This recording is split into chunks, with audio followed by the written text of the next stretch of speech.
Okay, hello po mga kaguro. Okay, narito yung tips para sa pag-annotate ng ating NCOI.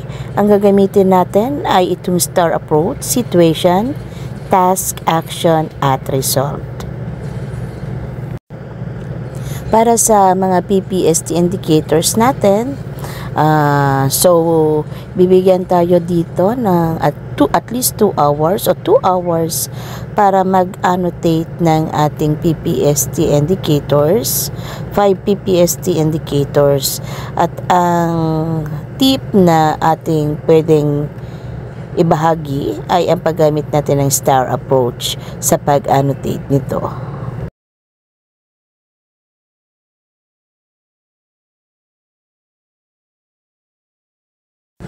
Okay, S stands for situation. So we have to explain the situation so that yung ating interviewer will understand the context of the example na binibigay natin. Hindi naman natin na-need na i-detailed pa kung ato yung situation na to, but at least we have to explain the situation. Sa pag-annotate, maaaring ikwento muna kung ano yung konteksto, ano yung nangyari, o ano yung naging problema.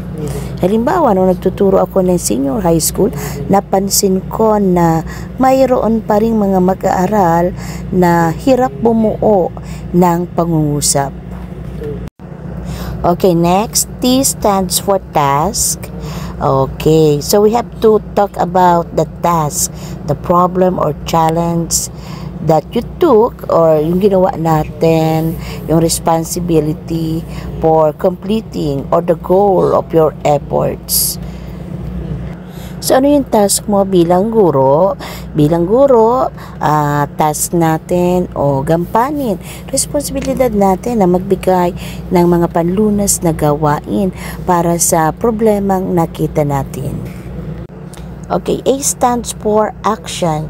We have to describe the actions that we personally took to complete yung task na pinagawa natin, or we have to reach the end goal.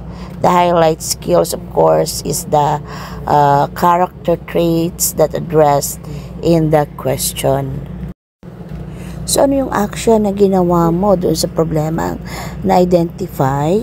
So, maaari na gumawa ako ng mga learning activity sheets na naaayon sa pangangailangan at level o antas ng literacy ng mag-aaral sa pagbuo ng pangungusap.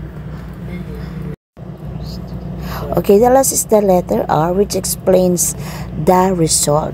So sa R, we have to explain the positive outcomes or yung resulta, the results of your actions or efforts.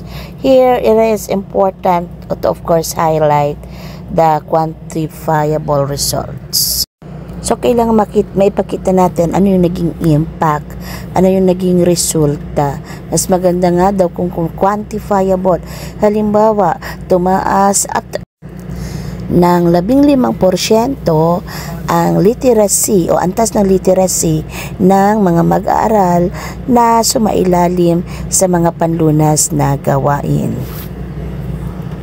Or maaari din na maidagdag natin, mas naging aktibo sa pakikilahok sa klase ang mga mag-aaral. Maraming salamat mga kawika sa inyong pakikinig. Samahan niyo uli ako sa susunod na video. Padayon!